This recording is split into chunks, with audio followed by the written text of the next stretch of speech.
আসসালামু আলাইকুম রহমতুল্লাহি ওবরাকাতু। সুপ্রিয় শিক্ষার্থীবৃন্দ, তোমরা যেখান থেকে আজকের ক্লাসে যুক্ত হয়েছো তোমাদের সবাইকে স্বাগত জানাচ্ছি।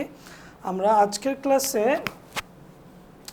হচ্ছে আল হাদিস বিষয়ের উপরে কিতাবুস সালাত টপিক আলোচনা করব ইনশাআল্লাহ, এবং আমরা দেখব যে বিগত বছরগুলোতে কিতাবুস সালাত থেকে কোন কোন প্রশ্ন এসেছে সেগুলো আমরা একটু সলভ করার চেষ্টা করব ইনশাআল্লাহ। তো চলো আমরা কথা না বাড়িয়ে আমরা মূল লেকচারে প্রবেশ করি। বিসমিল্লাহির রহমানির রহিম। আচ্ছা, প্রথমে আমরা পড়ব কিতাবুস সালাতের 518 এবং 523 নম্বর হাদিস। ঠিক আছে, কি বলতেছে? আন আবি হুরায়রা রাদিয়াল্লাহু তাআলা আনহু قال قال رسول الله صلى الله عليه وسلم। হযরতে আবু হুরায়রা থেকে বর্ণিত, তিনি বলেছেন রাসূলুল্লাহ সাল্লাল্লাহু আলাইহি ওয়াসাল্লাম বলেন, আস-সালাওয়াতুল খামসু, পাঁচ ওয়াক্ত নামাজ। আস-সালাওয়াতুল খামসু মানে হচ্ছে পাঁচ ওয়াক্ত নামাজ। ওয়াল জুমআতু ইলাল জুমআতি,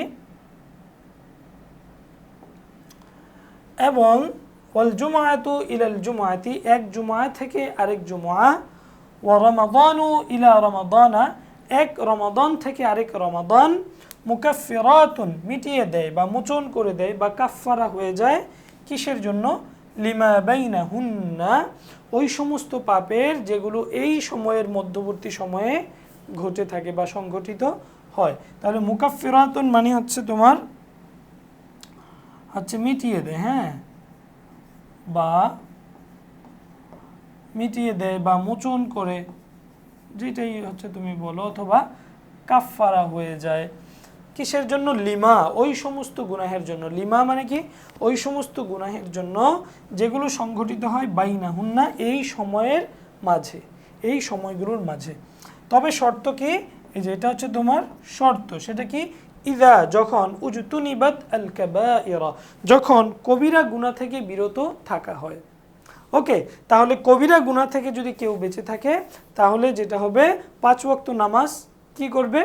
তার এই মধ্যবর্তী সময়ের গুনাহগুলোকে মোচন করে দিবে। তেমনিভাবে এক জুমআ থেকে আরেক জুমআ মধ্যবর্তী সময়ের গুনাহ মোচন করে দিবে। তেমনিভাবে এক রমাদান থেকে আরেক রমাদান তার মধ্যবর্তী সময়ের গুনাহগুলোকে মোচন করে দিবে, যদি কেউ কবিরা গুনাহ থেকে বিরত থাকে। আচ্ছা, রাওয়াহু মুসলিম, মুসলিমের রিওয়ায়াত। ওয়ান জাবির রাদিয়াল্লাহু আনহু قال قال رسول الله صلى الله عليه وسلم, হযরত জাবির থেকে বর্ণিত, রাসূলুল্লাহ সাল্লাল্লাহু আলাইহি ওয়াসাল্লাম বলেছেন, বাইনাল আবদি ওয়া বাইনাল কুফরি, বান্দার আনুগত্য এবং তার কুফরির মাঝে পার্থক্য কি? তারকুস সালাত, নামাজ পরিত্যাগ করা। বাইনাল আবদি মানে হচ্ছে বান্দার আনুগত্যের মাঝে, আনুগত্যের মাঝে।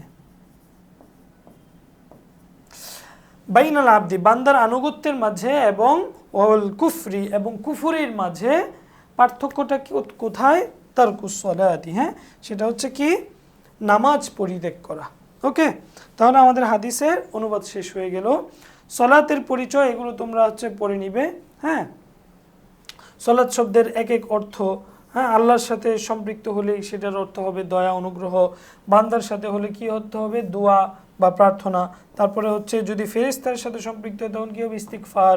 এবং যদি নবীর সাথে সম্পৃক্ত হয় তখন অর্থ হবে দরুদ পড়া। ওকে, তারপরে দেখো সালাতের পারিভাষিক সংজ্ঞা এখানে কি বলেছে? হিয়া ইবারাতুন আনিল আরকানিল মাহুদা, নির্দিষ্ট কিছু আরকানের নাম, ওয়াল আফআলিল মাখসুসা, এবং নির্দিষ্ট কিছু কাজের নাম। ওকে, তারপরে দেখো ইবাদত সমূহ গুনাহের কাফফারা কিনা। এইখানে আহলে সুন্নাত ওয়াল জামাতের অভিমত হচ্ছে ইবাদত দ্বারা শুধুমাত্র সগীরা গুনাহ ক্ষমা হয়, কবিরা গুনাহ নয়। কবিরা গুনাহের জন্য কি শর্ত? তওবা শর্ত। এগুলো মনে রাখবা। আহলুস সুন্নাহ ওয়াল জামাতের অভিমত অনুযায়ী ইবাদত দ্বারা শুধুমাত্র সগীরা গুনাহ মাফ হয়, কবিরা গুনাহ নয়। এর দলিল কি? আল্লাহ তাআলা বলেছেন, ইন্নাল্লাহা লা ইয়াগফিরু, আল্লাহ তাআলা ক্ষমা করবেন না, আইয়ুশরাকা বিহি, তার সাথে শিরক করাকে, ওয়া ইয়াগফিরু মা দুনা যালিকা লিমান ইয়াশা, এবং এছাড়া আর যা কিছু আছে সব কি হয়ে যাবে? আল্লাহ তাআলা তিনি ক্ষমা করে দিবেন যদি তিনি চান। আর মুতাজিলারা কি বলে? মুতাজিলারা বলে কবিরা গুনাহ তওবা ব্যতীত মাফ হয় না, তবে ইবাদতের কারণে ব্যক্তির সগীরা গুনাহ আল্লাহ তাআলা অবশ্যই মাফ করে দিবেন। এই যে দেখো, এখানে মূল বিষয় যে আল্লাহ তাআলা অবশ্যই মাফ করে দিবেন। ঠিক এই কথাটার মধ্যেই হচ্ছে তোমার কি যত হচ্ছে ইশকাল, তাই না, যত সমস্যা। কেন? কারণ আল্লাহ তাআলা অবশ্যই মাফ করে দিবেন কথাটার অর্থ হচ্ছে আল্লাহ তাআলাকে মাফ করতে বাধ্য করে দেওয়া। ওকে, কিন্তু আল্লাহ তাআলা কি নয়, মাফ করতে বাধ্য নন। হ্যাঁ, আল্লাহ তাআলা যার গুনাহ চাইবেন মাফ করবেন, যার গুনাহ না চাইবেন মাফ করবেন না। ঠিক আছে, এতে আল্লাহ তাআলাকে বাধ্য করার কারো অধিকার নেই। ঠিক আছে না? ওনার একটা দলিলও আছে, সেটা হচ্ছে কোরআনের আয়াত যে ইনতাজিতানিবু, যদি তোমরা বিরত থাকো কাবাইরা মা তুনহাউনা আনহু, কবিরা গুনাহ থেকে, নুকাফির আনকুম সাইয়্যাতিকুম, আমি তোমাদের গুনাহসমূহ মোচন করে দিব। তো এটা হচ্ছে কোরআনের একটা আয়াত, এই আয়াত দিয়ে হচ্ছে তারা কি করে দলিল দেয়। তবে এখানে নুকাফির আনকুম সাইয়্যাতিকুম এর অর্থ হচ্ছে আমরা যেটা বলি সেটা হচ্ছে হ্যাঁ যদি আমি চাই। ওকে, এখানে বাধ্য করা যাবে না। আর গ্রহণীয় বিমত কি? আহলুস সুন্নাত ওয়াল জামাতের বিমতটি গ্রহণীয়। কাফেরের পরিচয় কি? কাফের শব্দটি কুফরুন থেকে উদ্ভূত। এর অর্থ কি? এর অর্থ হচ্ছে তোমার সত্যকে গোপনকারী, ঠিক আছে, নিয়ামত ও অনুগ্রহের অস্বীকারী, এই হচ্ছে অবস্থা। আর পরিভাষায় কাফের কাকে বলা হয়? হুয়া মুনকিরুন বিকলবিহি, যে ব্যক্তি তার অন্তর ওয়া লিসানিহি এবং তার মুখ দ্বারা কি করে? অস্বীকার করে। ওয়ালা ইয়ারিফু মা ইয়াযকুরু লাহু মিনাত তাওহীদ, এবং তাওহীদ সম্পর্কে কোনো কিছু তার কাছে উপস্থাপন করা হলে সে তা বোঝে না। যাই হোক, এবার আসি আমরা যে স্বেচ্ছায় নামাজ ত্যাগকারী মুমিন কাফের হবে কিনা, তাই না? আল্লাহ রাসূল যেহেতু বলেছেন যে বান্দার আনুগত্য এবং তার হচ্ছে অস্বীকারের মাঝে পার্থক্য কি? তারকুস সালাত। তার মানে কেউ যদি তর্কে সালাত করে তাহলে সে আর আনুগত্য থাকবে না তার মধ্যে, তাহলে সে কি কাফের হয়ে যাবে? হ্যাঁ, এটা প্রশ্ন আসতে পারে। দেখো, ইমাম মালিক, শাফি এবং অন্যান্য অধিকাংশ ফিকহবিদদের মধ্যে সে কাফের নয়, বরং ফাসেক। তাকে তওবা করিয়ে রীতিমতো নামাজ আদায়ের জন্য প্রস্তুত করা আবশ্যক। যদি সে তওবা না করে তবে তাকে মৃত্যুদণ্ড দেওয়া হবে। খেয়াল করো, এই বিষয়টা খুবই ইম্পর্টেন্ট। হ্যাঁ, তাহলে ইমাম মালিক এবং শাফিঈ বলছেন যে এর মাধ্যমে সে কি হয়ে যাবে না, কাফের হবে না, ফাসেক হবে।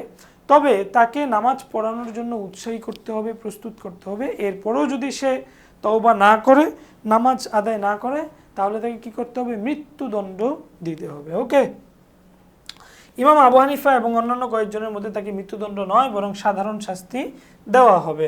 আর আহলে সুন্নাত ওয়াল জামাতের অভিমত হচ্ছে আমল ত্যাগকারী কাফের হয় না যতক্ষণ পর্যন্ত না সে তাকে বৈধ মনে করে ত্যাগ করে। অর্থাৎ কেউ যদি মনে করে যে নামাজ ত্যাগ করা এটা কোনো গুনাহের কাজ না, এটা বৈধ, এটা জায়েজ আছে, তাহলে তার কি থাকবে না? ঈমান থাকবে না। কিন্তু সে যদি মনে করে যে না, নামাজ ত্যাগ করা এটা বড় গুনাহের কাজ, তারপরও সে শয়তানের ধোকায় পড়ে, নফসের প্ররোচনায় পড়ে সে হচ্ছে কি করে গুনাহ করে ফেলে, নামাজ পরিত্যাগ করে ফেলে, তাহলে সে কি হবে না? কাফের হবে না। মোট কথা এটাই হচ্ছে উত্তর, যে সে কি হবে না? কাফের হবে না।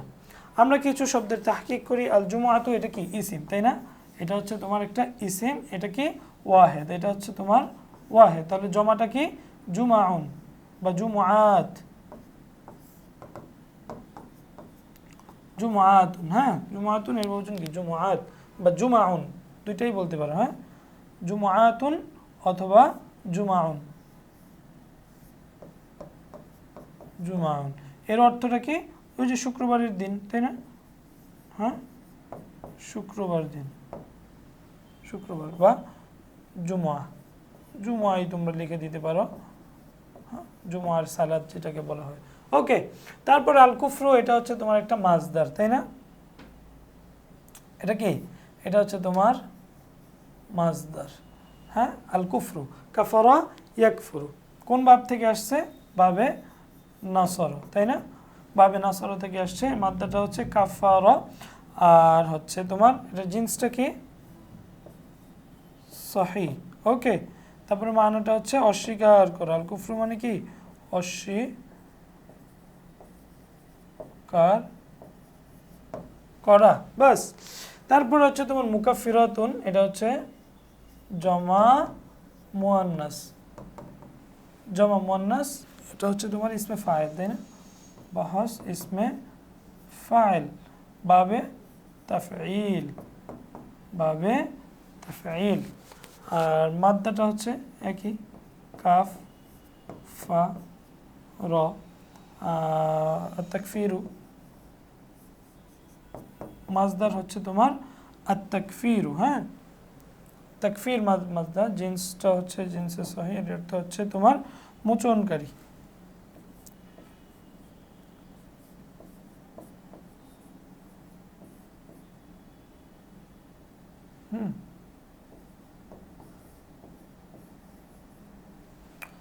ওকে, উজিত নিবাদ এটা হচ্ছে তোমার ওয়াহেদ মুয়ান্নাস গায়েব।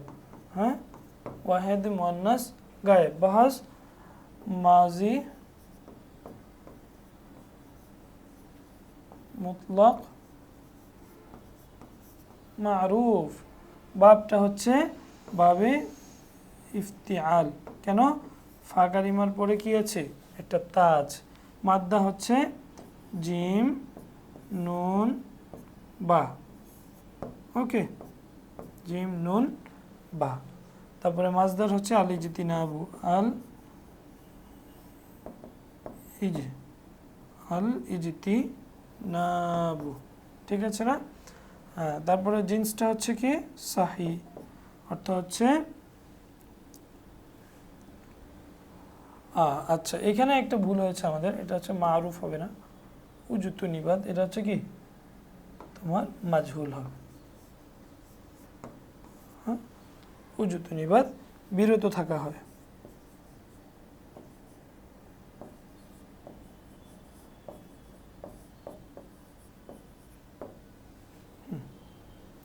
তা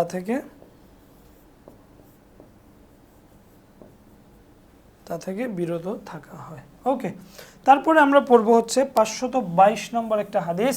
আন ইবনে মাসউদ রাদিয়াল্লাহু আনহু قال سألت النبي صلى الله عليه وسلم। হযরত ইবনে মাসউদ থেকে বর্ণিত, তিনি বলেন আমি রাসূলকে জিজ্ঞাসা করলাম সাল্লাল্লাহু আলাইহি ওয়াসাল্লাম, আইয়ুল আ'মালি, কোন কাজটি, আহাব্বু ইলাল্লাহ, আল্লাহ তাআলার নিকট অধিক প্রিয়। কোন কাজটি আল্লাহ তাআলার নিকট কি অধিক প্রিয়? তাহলে আহাব্বু মানে কি? অধিক প্রিয়। ওকে, তারপরে হচ্ছে কলা, আল্লাহ রসুল বললেন আসসালাতু আলা ওয়াক্তিহা, সময় মতো নামাজ আদায় করা। আসসালাতু, নামাজ আদায় করা, আলা ওয়াক্তিহা মানে কি সময় মতো। বলতো, তারপরে আমি বললাম সুম্মা আইয়ুন, এরপরে কোন কোন কাজটি? আইয়ুন মানে কি কোন কাজ, তাই না? এরপরে হচ্ছে তোমার কোন কাজ, কোন কাজটি প্রিয়? ক্বালা বিররুল ওয়ালিদাইন, তিনি কি বললেন? পিতামাতার সাথে সদাচরণ। পিতামাতার সাথে সদাচরণ, পিতামাতার সাথে সদাচরণ। কুলতু সুম্মা আইয়ুন, এরপরে আমি জিজ্ঞেস করলাম এরপরে কোন কাজটি হচ্ছে আল্লাহ তাআলার নিকট অধিক প্রিয়? ক্বালা, তিনি বললেন আল জিহাদু ফি সাবিলিল্লাহ, আল্লাহর রাস্তায় জিহাদ করা, লড়াই করা। ক্বালা, তিনি বলেন, ইবনে মাসউদ বলেন হাদ্দাসানি বিহিন্না, আল্লাহ রাসূল আমাকে এই বিষয়গুলো বলেছেন। ওয়ালাউ ইস্তাজাদতুহু, আর যদি আমি তার কাছে আরো বেশি করে জানতে চাইতাম, লাজাদানি, তাহলে তিনি আমাকে আরো বেশি বেশি জানাতেন। ওকে, লাজাদানি, যদি আমি বেশি জানতে চাইতাম তাহলে তিনি আরো কি করতেন? আরো বেশি জানতে চাইতেন। এখানে আমি 3টা পর্যন্ত কি করেছি? আল্লাহর কাছে, আল্লাহ রাসূলের কাছে জিজ্ঞাসা করেছি। তারপরে আমরা দেখব যে বিররুল ওয়ালিদাইন এর মর্মার্থ কি। হ্যাঁ, বিররুল ওয়ালিদাইন মানে হচ্ছে পিতা মাতার অধিকার আদায়, হ্যাঁ, তাদের সাথে সদাচরণ। তো পিতা মাতার অধিকার দুই ভাগে আমরা বিভক্ত করতে পারি, একটা হচ্ছে জীবিত অবস্থায় আর একটা হচ্ছে মৃত অবস্থায়। জীবিত অবস্থায় অধিকার সমূহ কি? সৌজন্যমূলক আচরণ করতে হবে, পিতা মাতার অবাধ্য হওয়া যাবে না, তাদেরকে গালি দেওয়া যাবে না, ভরণ পোষণ করাতে হবে, তারপরে স্ত্রীর উপর মাতা পিতাকে প্রাধান্য দিতে হবে, তাই না? বার্ধক্যে যত্ন নিতে হবে, এগুলো হচ্ছে জীবিত অবস্থায় অধিকার। আর মৃত অবস্থা অধিকার কি? তাদের দাফন কাফন করতে হবে, ওসিয়ত পুরা করতে হবে। ওসিয়ত কি জিনিস? ওসিয়ত তো আমরা সবাই জানি, তাই না? মৃত্যুর আগে যদি কোনো কথা তিনি বলে যান, কোনো কাজ যদি তিনি করতে বলেন, সেইগুলো, তাই না? তারপরে হচ্ছে পিতামাতার জন্য দোয়া করা, তাদের মৃত্যুর পর তাদের জন্য কি করতে হবে? দোয়া করতে হবে। কিভাবে? রব্বির হামহুমা কামা রব্বায়ানি সগীরা। ওকে, তারপরে সময় মতো নামাজ আদায় দ্বারা কি উদ্দেশ্য? মানে হচ্ছে নামাজ যেন তোমার কাজা না হয়ে যায়। হ্যাঁ, নামাজের যে নির্দিষ্ট সময় আছে সেখানে সেই অনুযায়ী নামাজ পড়া। তারপরে আমরা কিছু তাহকিক করি। কুলতু, এটা হচ্ছে তোমার ওয়াহেদে মুতাকাল্লিম। বাহাস মাজি মুতলাক মারুফ। বাবটা হচ্ছে বাবে নাসর। ওকে, মাদ্দা হচ্ছে কফ ওয়াও লাম। মাজদার আল কওলু। জিন্স আজওয়াফ, আজওয়াফে ওয়াবি। ঠিক আছে, মানা হচ্ছে আমি বললাম। হ্যাঁ, আহাব্বু এটা হচ্ছে তোমার ওয়াহিদে মুজাক্কার, ওয়াহিদে মুজাক্কার, এটা হচ্ছে ইসমে তাফদীল, ইসমে তাফদীল।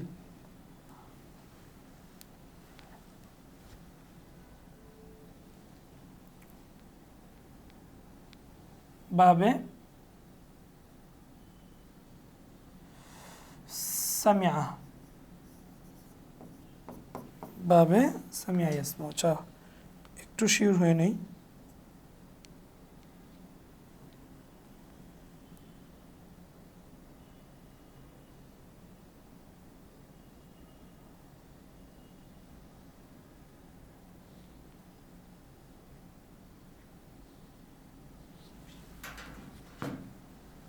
আচ্ছা, এটা হচ্ছে তোমার বাবে সামিআনা, এটা হচ্ছে বাবে দরবা। হ্যাঁ, বাবে দরবা, ভালোবাসা।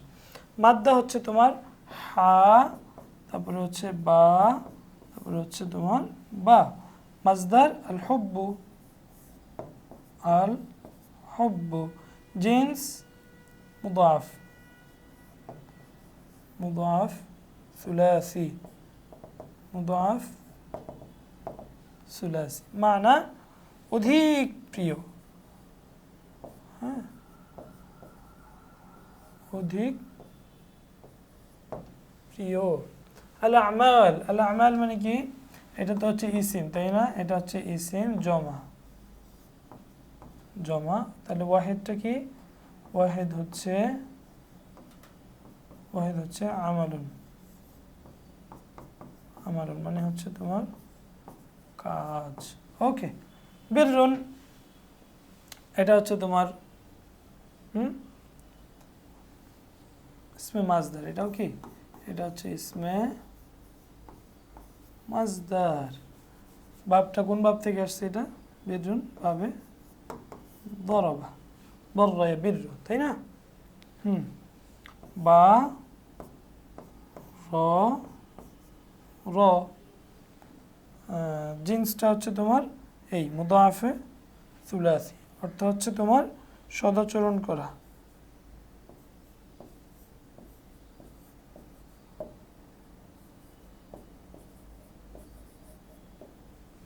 বাস, তারপরে আমরা পড়বো হাদিসের অনুবাদ, 519 নম্বর হাদিস।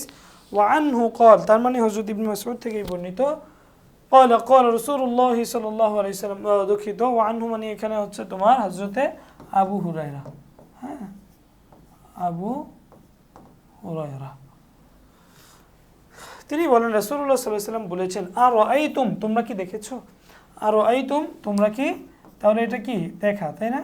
তোমরা কি দেখেছো যে লাউ আন্না নাহরন, যদি একটি নদী, লাউ আন্না নাহরন, যদি একটি নদী বিবাবি আহাদিকুম, তোমাদের কারো বাড়ির দরজার সামনে থাকে। বাবুন মানে কি? দরজা। তাহলে তোমাদের কারো দরজার সামনে থাকে মানে তোমাদের কারো ঘরের সামনে থাকে। সে কি করে? ইয়াগতাসিলু, সে গোসল করে, ফিহি, তাতে, মানে সেই নদীর মধ্যে গোসল করে, কুল্লা ইয়াউমিন, প্রতিদিন, খামসান মানে হচ্ছে তোমার 5 বার, খামসান মানে কি? 5 বার। তো হাল ইয়াবকা, অবশিষ্ট থাকবে কি? ইয়াবকা মানে কি? হ্যাঁ, অবশিষ্ট, অবশিষ্ট থাকা, মিন দারনিহি, কোনো ময়লা, দারনুন মানে কি? ময়লা, কোনো ময়লা কি অবশিষ্ট থাকবে? হাল ইয়াবকা মিন দারনিহি শাইউন, ময়লার কোনো কিছু কি বাকি থাকবে? ক্বালু লা, তারা বললেন না, লা ইয়াবকা মিন দারনিহি শাইউন, হ্যাঁ, তার কোনো ময়লা তার শরীরে অবশিষ্ট থাকবে না। ক্বালা, আল্লাহ রাসূল বললেন, ফাযালিকা, তাহলে এই বিষয়টি হচ্ছে মিসলুস সালাওয়াতিল খামসি, 5 ওয়াক্ত নামাজের মতো। মিসলু মানে কি? মতো, মিসলু মানে কি? মতো। ওকে, ইয়ামহু, আল্লাহ তাআলা মিটিয়ে দেন, ইয়ামহুল্লাহু, আল্লাহ তাআলা মিটিয়ে দেন, আল্লাহ তাআলা মিটিয়ে দেন, আল্লাহ তাআলা মিটিয়ে দেন, বিহিন্না, এই 5 ওয়াক্ত নামাজের দ্বারা, আল খতায়া, পাপ সমূহ, পাপ, পাপ সমূহ। ইয়ামহুল্লাহু বিহিন্না আল খতায়া, আল্লাহ তাআলা সেগুলোর সাহায্যে গুনাহ সমূহ কি করে দেন, মিটিয়ে দেন। তাহলে 5 ওয়াক্ত 5 বার যদি কেউ নদীতে গোসল করে তাহলে তার শরীরে যেমন ময়লা থাকে না, তেমনি 5 ওয়াক্ত যদি কেউ নামাজ পড়ে তাহলে তার কোনো গুনাহ বাকি থাকে না।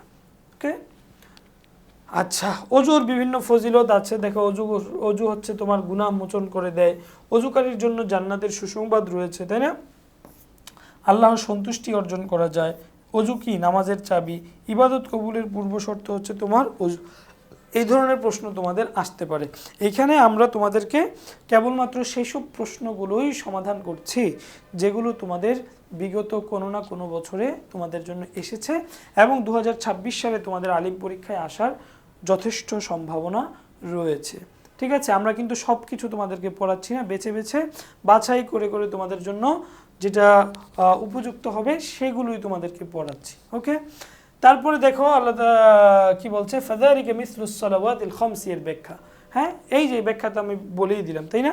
এইখানে 5 ওয়াক্ত নামাজকে তোমার 5 বার নদীতে গোসল করার সাথে কি করা হয়েছে, তুলনা করা হয়েছে এবং গুনাহসমূহকে শরীরের ময়লার সাথে কি করা হয়েছে, তুলনা করা হয়েছে। তো গোসল করলে যেমন ময়লা দূর হয়ে যায়, তেমনি নামাজ পড়লেও কি হয়ে যায়, গুনাহ দূর হয়ে যায়। আমরা কিছু তাহকিক করি। হ্যাঁ, খতয়া এটা কি? ইসিম, তাই না? এটা হচ্ছে ইসিম, এটা কি? জমা, এটা হচ্ছে জমা। তাহলে ওয়াহেদটা কি? ওয়াহেদ হচ্ছে খতিআতুন, খতিআতুন, খতিআতুন, বাস। তারপরে হচ্ছে দারুন, এটা হচ্ছে কি তোমার ইসিম, কিন্তু এটা হচ্ছে তোমার ওয়াহেদ, ওয়াহেদ। তাহলে জমাটা কি? জমা হচ্ছে আদরানুন, আদরানুন। হ্যাঁ, আদরানুন, বাস, শেষ। এর অর্থ কি? ময়লা। ও আচ্ছা, আগেরটার অর্থ করিনি। ময়লা খতিয়াতুন মানে হচ্ছে গুনাহ,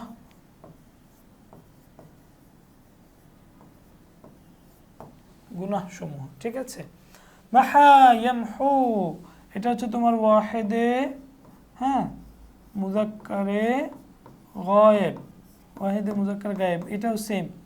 তারপরে হচ্ছে তোমার বাহাস, ফেলে মুদারে মারুফ। ঠিক আছে, এটাও সেম। বাবটা হচ্ছে বাবে নসর, হ্যাঁ, বাবে নসর। আর এটার বাবটা হচ্ছে তোমার বাবে ইগতাসালা ইগতাসিলু, হ্যাঁ, বাবে ইফতিআল, বাবে ইফতিআল। মাদ্দাটা হচ্ছে মিম হা ওয়াও, আর এটা হচ্ছে তোমার গইন সিন লাম। হ্যাঁ, মাজদার আল আল মাহু, আর এটা হচ্ছে আল ইগতি সালু। তারপরে জিন্সটা হচ্ছে কি? এটা হচ্ছে নাকিস, তাই না? এটা হচ্ছে তোমার নাকিসে ওয়াওই। হ্যাঁ, শেষের হরফে ইল্লাত থাকলে কি হয়ে যায়? নাকিস হয়। আর এটা হচ্ছে তোমার সহি, এর অর্থ কি? তিনি, তিনি মোচন করবেন। সে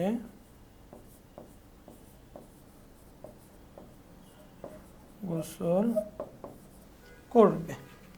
ঠিক আছে ভাই, পরবর্তী হাদিসে আমরা চলে যাই 641 ও 42 নম্বর হাদিস। আন আবি সাঈদ আল-খুদরি রাদিয়াল্লাহু আনহু قال قال رسول الله صلى الله عليه وسلم لا تشد الرحال, রিজাল হয়ে গেছে, এটা রিহাল হবে। হ্যাঁ, লা তুশাদ্দু আর রিহালু, তার মানে হচ্ছে সফরের প্রস্তুতি নেওয়া যাবে না, সফরের, হ্যাঁ, প্রস্তুতি নেওয়া যাবে না, সফরের প্রস্তুতি নেওয়া। লা তুশাদ্দু মানে বাধা যাবে না। রিহাল, রিহলাতুনের বহুবচন, রিহাল মানে হচ্ছে সফর। সফর বাধা যাবে না মানে সফরের আসবাবপত্র সরঞ্জাম বাধা যাবে না। এটা দ্বারা কি বুঝাচ্ছে? বুঝাচ্ছে সফরের প্রস্তুতি নেওয়া যাবে না। ইল্লা ইলা সালাসাতি মাসাজিদ, হ্যাঁ, কোনো মসজিদের দিকে, তবে এই 3টি মসজিদের দিকে সফরের প্রস্তুতি নেওয়া যাবে। তাহলে 3টি মসজিদ ব্যতীত, ইল্লা মানে কি ব্যতীত আমরা ধরতে পারি, তাই না? ইল্লা মানে আমরা যদি ব্যতীত যদি আমরা বলি, তার মানে কি অর্থ হচ্ছে 3টি মসজিদ ব্যতীত, সালাসাতুন মানে 3, কোন মসজিদের দিকে সফরের প্রস্তুতি নেওয়া যাবে না। 1 নম্বর আল মসজিদুল হারাম, মসজিদে হারাম, আল মসজিদুল আকসা, 2 নম্বর মসজিদ আকসা, হ্যাঁ, যেটাকে আমরা বাইতুল মাকদিস বলি, ও মসজিদি হাদা, এবং মসজিদে নববী। মসজিদি হাদা মানে কি মসজিদে নববী, হ্যাঁ। আচ্ছা, ওয়ান আবি হুরায়রা রাদিয়াল্লাহু আনহু قال قال رسول الله صلى الله عليه وسلم, হযরত আবু হুরায়রা থেকে বর্ণিত, রাসূলুল্লাহ সাল্লাল্লাহু আলাইহি ওয়াসাল্লাম বলেছেন, মা বাইনা বাইতি ওয়া মিম্বারি, হ্যাঁ, আমার ঘর এবং মিম্বারের মাঝে, মা বাইনা মানে কি মাঝে, মা বাইনা মানে হচ্ছে তোমার মাঝে, বাইতুন মানে ঘর, মিম্বার মানে তো মিম্বার, তাহলে আমার ঘর এবং আমার মিম্বারের মাঝে রয়েছে রাউদাতুন একটি বাগান, মিন রিয়াদিল জান্নাহ জান্নাতের বাগান সমূহ থেকে একটি বাগান রয়েছে। তাহলে রাউদাতুন মানে কি বাগান, ঠিক আছে। তাহলে আমার ঘর এবং মিম্বারের মাঝে কি রয়েছে? জান্নাতের বাগান সমূহ থেকে একটি বাগান রয়েছে। ওয়া মিম্বারি আলা হাউদি, আর আমার মিম্বারটা রয়েছে কোথায়? হাউজে কাউসারের উপরে, আলা হাউজি, আমার হাউজের উপরে, হ্যাঁ, ওয়া মিম্বারি আলা হাউজি, এখানে হচ্ছে হাউজে কাউসার, হ্যাঁ। আচ্ছা, এবার এই যে 3 মসজিদ ছাড়া অন্য কোনো মসজিদে তোমার ভ্রমণ করার বিধান কি? হযরত আনোয়ার শাহ কাশ্মীরি বলেছেন যে সওয়াবের উদ্দেশ্যে, হ্যাঁ, সওয়াবের উদ্দেশ্যে, খেয়াল করো, উল্লেখিত 3টি মসজিদ ব্যতীত অন্য কোনো মসজিদে ভ্রমণ করা জায়েজ নেই। জমহুর বলেছেন যে হ্যাঁ, যেহেতু শুধু মসজিদের কথা উল্লেখ রয়েছে, সেহেতু কয়েকটি বিশেষ উদ্দেশ্যে পৃথিবীর যে কোনো স্থানে ভ্রমণ করা জায়েজ, তাই না? তাহলে মসজিদে ছাড়া অন্য যে কোনো স্থানে তোমার জন্য কি আছে? ভ্রমণ করা জায়েজ আছে, বৈধ আছে। তবে মসজিদে যদি ভ্রমণ করতে হয় তাহলে শুধুমাত্র এই 3টা মসজিদেই সওয়াবের নিয়তে ভ্রমণ করা যাবে, সওয়াবের নিয়তে অন্য কোনো মসজিদে ভ্রমণ করা যাবে না। যেমন কেউ কেউ মনে করতে পারে যে বাইতুল মুকাররমে জুমার নামাজ পড়লে মনে হয় সওয়াব বেশি হবে, ঠিক আছে, অথবা কেউ হচ্ছে এই জন্য জিয়ারত করে যে কি তোমার বাইতুল মুকাররমে গেলে সওয়াব হবে, ঠিক আছে, এই ধরনের কোনো কথা নেই। ওকে, তাহলে পৃথিবী ভ্রমণ করা যায় কেন? বিদ্যার্জনের জন্য, ঐতিহাসিক নিদর্শন দেখতে, তারপরে জ্ঞানীগুণীদের সাক্ষাৎ লাভ করতে, ব্যবসা বাণিজ্যের জন্য, দেশ বিদেশের শিক্ষা ভ্রমণ ইত্যাদি ইত্যাদি। এখন এই যে আল্লাহ রসুল এই 3টা মসজিদের কথা বলেছেন, এই 3টা মসজিদের ফজিলত আসলে কি? কেন এই 3টা মসজিদের দিকে হচ্ছে তোমার সফর করার অনুমতি দেওয়া হলো? তার মানে এইটার মধ্যে বিশেষ কিছু ফজিলত আছে। মসজিদে হারামের ফজিলতগুলো হচ্ছে তোমরা পড়ে নিবে, তাই না? এই যে এটা হচ্ছে পৃথিবীর সর্বপ্রথম মসজিদ, তারপরে মুসলমানদের একমাত্র কিবলা, হ্যাঁ, তারপরে হচ্ছে এটা এই মসজিদে তাওয়াফ করতে হয়, এটা হজের অন্যতম রুকন। তারপরে হচ্ছে মসজিদে হারামে 1 রাকাত নামাজ 1 লক্ষ রাকাত নামাজের সমতুল্য। মসজিদে হারাম যেটা মক্কা শরীফে অবস্থিত, কাবা শরীফের সামনে, সেটাকে কি বলা হয়েছে? যে এখানে নামাজ পড়া 1 রাকাত নামাজ পড়া 1 লক্ষ রাকাত নামাজ পড়ার সমান।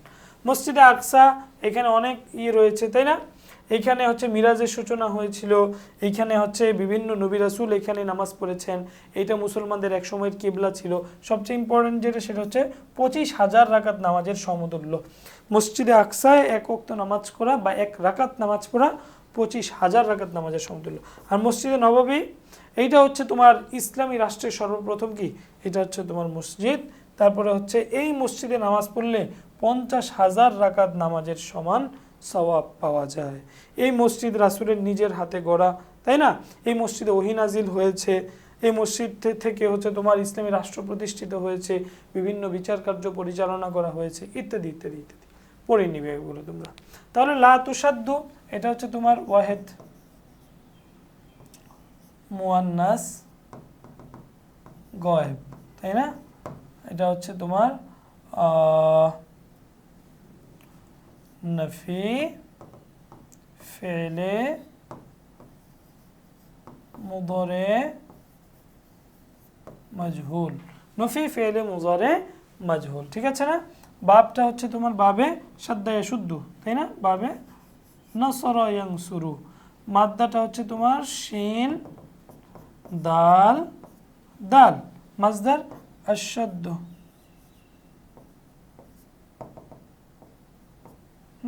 জিন্স ওই যে মুদাআফ, জিন্স হচ্ছে কি মুদাআফে সুলাসি, অর্থ হচ্ছে বাধা যাবে না, বাধা যাবে না। ওকে,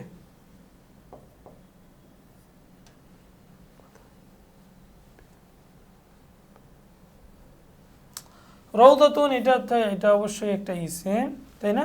রওদাতুন এটা হচ্ছে কি ওয়াহেদ, ওয়াহেদ। তাহলে জমাটা কি? এগুলো আমরা সবাই পারি। রিয়াদুন, রিয়াদুন, হ্যাঁ, অর্থ হচ্ছে বাগান, বাগান। মাসাজিদ এটা হচ্ছে তোমার ইসিম, এটা কি জমা, এটা হচ্ছে জমা। তাহলে ওয়াহিদ কি? ওয়াহিদ আমরা লিখে দিয়েছি মসজিদুন। এই ছোটখাটো বিষয়েও অনেকে ভুল করে, ঠিক আছে? ভুল করা যাবে না। অর্থ কি? মসজিদ।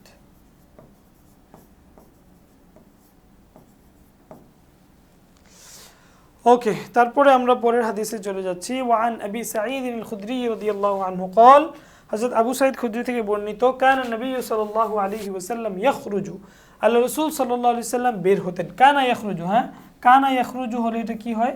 মাজি ইস্তিমরারি, তাই না? তার মানে কোনো একটা কাজ অতীতে তিনি একজন করতেন। তাহলে কানা ইয়াখরুজু, কানা নবী সাল্লাল্লাহু আলাইহি ওয়াসাল্লাম ইয়াখরুজু, রাসূল সাল্লাল্লাহু আলাইহি ওয়াসাল্লাম বের হতেন।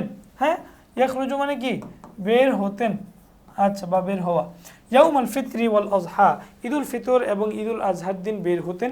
ইলাল মুসাল্লা, কোন দিকে? হ্যাঁ, ঈদগাহ, ঈদগাহ, হ্যাঁ, ঈদগাহে, ঈদগাহের দিকে বের হতেন। ফাআউয়ালু শাইইন, সর্বপ্রথম কাজ, ইয়াবদাউ বিহি, তিনি যার দ্বারা শুরু করতেন, সর্বপ্রথম কাজ যা তিনি শুরু করতেন, আস-সালাত, প্রথমে গিয়ে সেখানে তিনি কি করতেন? নামাজ পড়তেন, ঠিক আছে? হ্যাঁ, আমরাও গিয়ে কি করি? প্রথমে নামাজ পড়ি।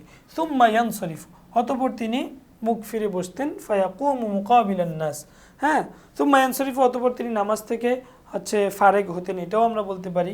হ্যাঁ, নামাজ শেষ করতেন। ফায়াকুমু, অতঃপর তিনি দাঁড়াতেন। কামা ইয়াকুমু মানে কি? দাঁড়াতেন। মুকাবিলান নাস, মানুষের দিকে, তিনি মানুষের সামনে দাঁড়াতেন। মুকাবিলান নাস, মানুষকে সামনে রেখে, ঠিক আছে? সামনে। ওয়ান্নাসু জুলুসুন, আর মানুষজন কি থাকতো? বসে থাকতো। ওয়ান্নাসু জুলুসুন, মানুষজন বসে থাকতো। তা মানুষজন বসে থাকতো আর তিনি মানুষকে সামনে করে দাঁড়াতেন, তাই না? জুলুসুন আলা সুফুফিহিম, তাদের কাতার সমূহের মধ্যে, তাদের কাতারগুলোতে। কাতার, সুফুফ মানে কি? কাতার, সফুনের বহুবচন। ফায়াইজুহুম, অতঃপর তিনি তাদেরকে কি করতেন? ওয়াজ করতেন, ওয়াজ, নসিহত করতেন, ঠিক আছে? ওয়ুসিহিম, এবং তাদেরকে তিনি ওসিয়ত করতেন, তাই না? ফায়াইজুহুম মানে হচ্ছে নসিহত, নসিহত, হ্যাঁ, আর ইউসিম মানে হচ্ছে তোমার ওসিয়ত, এই ওসিয়ত করতেন। ওয়ায়ামুরুহুম, এবং তাদেরকে তিনি বিভিন্ন কাজের আদেশ করতেন, তাই না? বাস শেষ। তার মানে হচ্ছে তিনি খুতবা পড়তেন। ফাইন কানা ইউরিদু, এরপরে যদি তিনি চাইতেন, কানা ইউরিদু মানে কি? যদি তিনি চাইতেন, কি চাইতেন? আইয়াকতা বাসান, কোন একটি বাহিনী প্রেরণ করার জন্য। বাসুন মানে হচ্ছে তোমার বাহিনী, বাসুন মানে কি? বাহিনী, সৈন্যবাহিনী। আর ইয়াকতা মানে হচ্ছে প্রেরণ করা, প্রেরণ করা। ওকে, ফাইন কানা ইউরিদু, যদি তিনি চাইতেন, আইয়াকতা বাসান, একটি বাহিনী প্রেরণ করতে, কতআহু, তিনি তা প্রেরণ করতেন। আও ইয়ামুরা বিশাইইন, অথবা অন্য যদি কোনো কাজের আদেশ করতে চাইতেন, আমারা বিহি, তিনি তা করতেন, তিনি তার আদেশ করতেন, তাই না? সুম্মা ইয়ানসরিফু, এরপরে তিনি, হ্যাঁ, বাসায় ফিরে যেতেন, ঠিক আছে? সুম্মা ইয়ানসরিফু, বাস, এরপরে তিনি প্রত্যাবর্তন করতেন। আচ্ছা, ঠিক আছে, তাহলে আমরা এখানে কি বলতে পারি? প্রত্যাবর্তন, একটা লিখে দিই,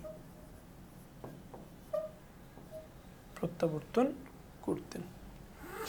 দুই ঈদের নামাজের হুকুম কি? হ্যাঁ, আমরা যেহেতু কিতাবুস সালাত পড়তেছি, সালাত সংক্রান্ত অনেক প্রশ্ন আসতে পারে। এই এই এই ধরনের প্রশ্ন বিগত সালে এসেছে। তো দুই ঈদের নামাজের হুকুম কি? ইমাম আবু হানিফা বলছেন যে দুই ঈদের নামাজ হচ্ছে ওয়াজিব। ভাইয়া খেয়াল করো, ভালোভাবে খেয়াল করতে হবে। দুই ঈদের নামাজ হচ্ছে ওয়াজিব। দলিল কি? ফাসাল্লি লিরাব্বিকা ওয়ানহার। আল্লাহ তাআলা সূরা কাউসারের মধ্যে বলেছে আপনি আপনার রবের জন্য নামাজ পড়েন এবং কি করেন? কুরবানি করেন। হ্যাঁ, আদেশমূলক শব্দ দ্বারা করা হয়েছে। ওকে, ইমাম শাফির অভিমত, ইমাম শাফি মতে ঈদের 2 রাকাত নামাজ সুন্নতে মুআক্কাদা। ইমাম শাফির নিকট কি? সুন্নতে মুআক্কাদা। আর এছাড়া জমহুর উলামা, ইমাম মালিক, আবু ইউসুফ, মুহাম্মদের মতে ঈদের নামাজ সুন্নতে মুআক্কাদা, অর্থাৎ ওনাদের মতে কি? সুন্নতে মুআক্কাদা। ইমাম মালিকের অভিমত, ইমাম মালিকের মতে 2 ঈদের নামাজ ওয়াজিব। হ্যাঁ, কেননা নবী করিম সাল্লাল্লাহু আলাইহি ওয়াসাল্লামের পর থেকে ঈদের নামাজ নিয়মিত আদায় করা এবং কোনো সময় তরক না করা ওয়াজিব হওয়ার দলিল। বাস শেষ সিদ্ধান্ত, ঈদের নামাজ কি? ওয়াজিব। অতএব এই নামাজ পরিত্যাগকারী মারাত্মক গুনাহগার হবে। তাহলে ইমাম মালিক এবং ইমাম আবু হানিফা, ইমাম মালিক এবং ইমাম আবু হানিফা ওনারা দুইজনে কি বলছেন? যে 2 ঈদের নামাজ কি? ওয়াজিব। আর ইমাম শাফিঈ এবং অন্যান্য উলামায়ে কেরাম ওনাদের মধ্যে কি? সুন্নতে মুআক্কাদা। জুমুয়ার খুতবা পূর্বে ও ঈদের খুতবা পরে হওয়ার কারণ কি? খেয়াল করো, দুইটাই জনসম্মুখে দেওয়া হয়। তাহলে কেন জুমার খুতবা আগে দেওয়া হয় আর ঈদের খুতবা পরে দেওয়া হয়, তাই না? জুমার নামাজ ফরজ আর ঈদের নামাজ কি? সুন্নত। পার্থক্য তো থাকবেই, তাই না? বা হচ্ছে ওয়াজিব। ঈদের নামাজ কি? ওয়াজিব, যেটা আমরা বলি। হুকুমের এই পার্থক্যের কারণে এই পার্থক্য করা হয়েছে। জুমার খুতবা নামাজ শুদ্ধ হওয়ার জন্য কি শর্ত? তোমার জুমার খুতবা ছাড়া জুমার নামাজ আদায় হবে না। এইটা হচ্ছে তোমার জুমার নামাজ আদায় হওয়ার জন্য শর্ত। আর আমরা জানি যে শর্ত সেই খারিজু সেই, শর্ত যেটা সেটা নামাজের আগে আসতে হয়, তাই না? শর্ত পাওয়া গেলে তাহলেই তো পরবর্তী জিনিসটা পাওয়া যাবে। এই জন্য এটা আগে দিতে হয়। হ্যাঁ, ঈদের নামাজের সময় জুমার নামাজের সময়ের চেয়ে ব্যাপকতর। খেয়াল করো, ঈদের নামাজের সময় কিন্তু অনেক, কারণ সকাল 8টা থেকে শুরু হয়ে তোমার সেই কয়টা পর্যন্ত থাকে? তোমার হচ্ছে 12টা পর্যন্ত থাকে, তাই না? এই জন্যই হচ্ছে তোমার যেহেতু ফ্লেক্সিবিলিটি রয়েছে, সেহেতু নামাজের পরেও কি করা যাবে? তোমার হচ্ছে খুতবা দেওয়া যাবে। 4 নম্বর হচ্ছে তোমার জুমার খুতবা প্রদান করা ফরজ এবং তা শ্রবণ করাও অপরিহার্য, তাই না? এখন নামাজে শেষ করলে দেখা যায় যে নামাজের শেষে অনেকে চলে যায়, তাই না? এই জন্য হচ্ছে জুমার খুতবা আগের দেওয়া হয়, যাতে সকলের জন্য এটা শ্রবণ করা সহজ হয়। তারপরে দেখো জুলুসুন, এটা হচ্ছে তোমার ইসমে মাজদার। এটা কি? ইসমে মাজদার, বাবে দরবা, জিন্স সাহি, তার মানে হচ্ছে বসা।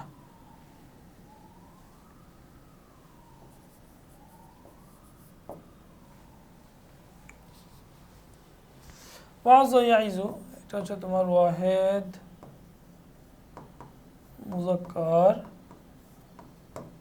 গায়েব, ওয়াহিদ মুজাক্কার গায়েব, ওয়াজা ইয়াইজু। তারপরে হচ্ছে ফেলে মুজারে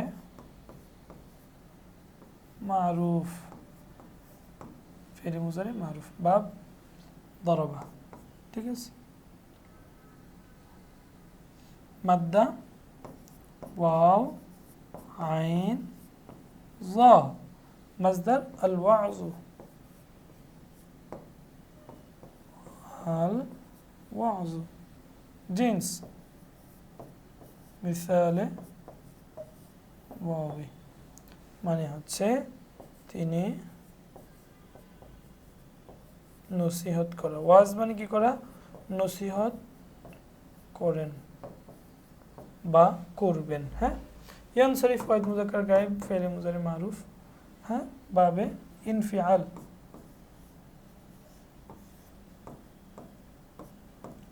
ইনফিআল, তাই না? মাদ্দা হচ্ছে সদ র ফা, আল ইনসিরাফু, আল ইনসিরাফু,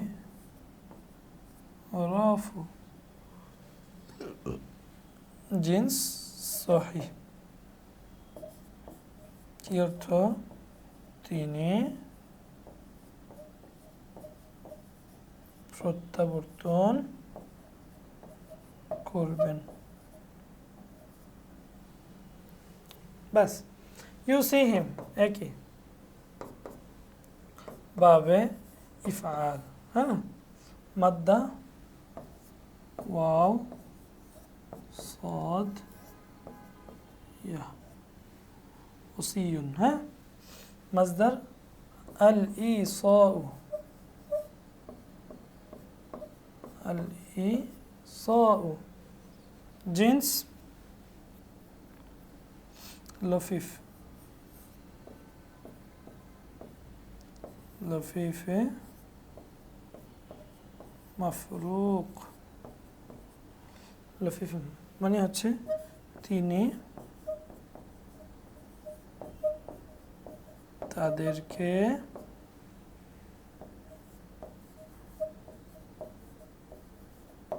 ওসিয়ত করবেন। তো জাযাকুমুল্লাহ খাইর, তোমরা যারা এতক্ষণ ক্লাসে যুক্ত ছিলে তোমাদের সবাইকে অসংখ্য অসংখ্য ধন্যবাদ। তো আশা করি তোমরা ক্লাসটা বুঝতে পেরেছো। এই ক্লাসের মাধ্যমে আমাদের হচ্ছে তোমার হাদিস অংশগুলো শেষ হয়ে গেল, তাই না? 4টা আমরা হচ্ছে ক্লাস নিয়েছি তোমাদের। 4টা ক্লাসের মাধ্যমেই তোমাদের বিগত সালের যেই হচ্ছে প্রশ্নগুলো এসেছিল সেগুলো আমরা তোমাদের সলভ করে দিয়েছি এবং আশা করছি এইখান থেকে এই 4টা ক্লাস থেকেই তোমরা ইনশাআল্লাহ পরীক্ষায় শতভাগ কমন পাবে ইনশাআল্লাহ। আর বাকি থাকে হচ্ছে তোমাদের উসুলে হাদিস, তাই না? এই উসুলে হাদিসটা আমরা হচ্ছে পরবর্তী লেকচারে করব, অর্থাৎ লেকচার 5-এ আমরা উসুলুল হাদিসের যত ইম্পর্টেন্ট বিষয় আছে, টপিক আছে, সবগুলো আমরা ইনশাআল্লাহ সমাধান করার চেষ্টা করব। তো সেই পর্যন্ত তোমরা সকলে ভালো থাকো, সুস্থ থাকো এবং পরীক্ষার সর্বোচ্চ প্রস্তুতি গ্রহণ করতে থাকো। আসসালামু আলাইকুম ওয়া রাহমাতুল্লাহি ওয়া বারাকাতুহু।